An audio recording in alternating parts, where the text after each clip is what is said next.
some of these guys, it's going to be tough for them, but just talk about their play number one, how they showed up, and the decisions you're going to have to make moving forward into the week. Yeah, it's I feel like every year I think Aaron Whitecotton does an unbelievable job with that group. We feel like we're always going to find ways to have depth. And every year we're going to have to let somebody go that is a 53-man roster caliber player. But there's some decisions to make on that side of on that front, and a lot of guys made it difficult today. So it was cool to watch all those guys get after it. Talk about Takk McKinley a little bit there, Robert. You know, he's obviously he's got pedigree, right? Like first round talent, elite strain, length, speed, physicality, mindset. You know, it's. Like I've always said it, you know, it just takes some time. It takes guys some time sometimes, you know, for one reason or another, and a lot of times they have to find themselves. And I feel like he's in a really good place right now, you know, both physically and mentally. And I thought he did a really nice job during training camp. Is he, with his story and, you know, getting cut and bouncing around the league, is that like just a story you can share with guys fighting to be in the league and stuff, just the way he never, you know, he's fought his way back? You know, especially, you know, it's all around you. You can never say it's.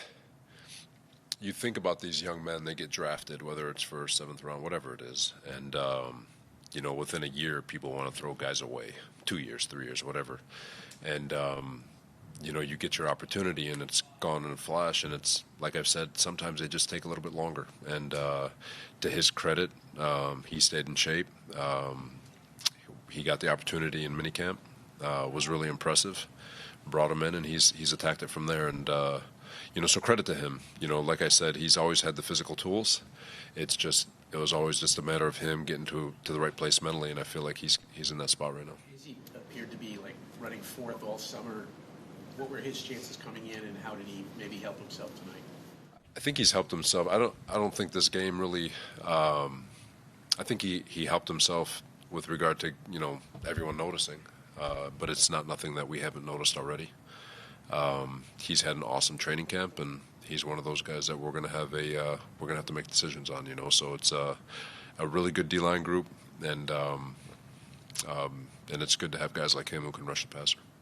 Leonard Taylor III, also another guy that kind of stood out as well. Just talk about just the camp that he's had, and including this game. He's really come along the last couple of weeks. You know, he's obviously still a rookie, has a long way to go, but definitely over the last couple of weeks, thought he's done a really nice job. I don't think with Taylor, Robert, there wasn't too many on-field concerns with him. You probably don't have a chance to get him undrafted if there weren't. Like, he was squeaky clean off it. Do you believe that you have a defensive line room and a defensive meeting room now where you can maybe take some chances on players like that because you guys have the people in place, players in place that can help cultivate and a person like that grow? Yeah, and it's really sink or swim right now because you're surrounded by so many guys who love the game of football, and he'd be an example of a young man who just maybe didn't get it.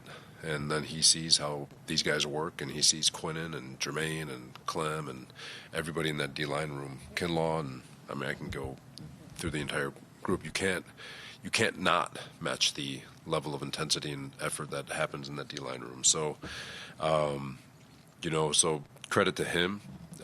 Took a little bit, but like I said, he's doing his best to figure it out, and we'll see how things go over the next couple of days.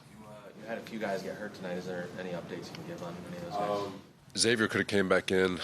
Max, I'm not quite sure where he's at. He, you know, talking to him at halftime, he felt fine. Same with Yeboah.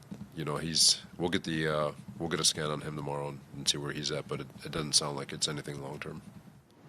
What were the conversations like these next few days, you and Joe, in the personnel department? You know, you're trying to figure out which ones you're going to have to let go, you know, and which ones you're going to keep. And like I said, it's not clear cut. There's a lot of players who are capable of being on the 53-man roster, and there's a lot of guys who represented themselves well throughout the entire training camp, even today. And so just going through and making sure that we're making the right decisions for this organization, and that's about it. Robert, I know like other teams obviously are going to cut players as well. Do you guys plan on being active on the waiver wire, or is it almost you want to find a way to try to keep as many of your own as opposed to picking from others? You always want to keep your own, but you're always going to keep an eye out. If you can upgrade the roster, you're going to upgrade the roster. But we feel good about the guys that we have in our building. We feel like it'd be really hard pressed to find guys who aren't in this locker room already. It seems like Kinlaw is a guy that, I know you guys were high on him, you signed him for a reason, but have you gotten even more out of him than what maybe you expected you would? Not necessarily. Like I said, for him, he's been battling the injury bug. Knock on wood for him, he's felt good all of camp. He's taken every single rep. He feels like he's in a really good place, both physically and mentally. And because of the fact that he's been able to take all these reps, we've been able to really help him hone in on his game. You know, when you're in and out of the lineup, you're just playing. You're not locking into a technique or anything. And to his credit, he's found a way to get himself healthy, and he's bought into everything that we preach on the D line with regards to technique and all that stuff. And really looking forward to seeing what he does this year. I think he has a chance to do something special for himself. With Takk, how much of a role did Ulbrich play in that decision? Because he obviously was with him in Atlanta.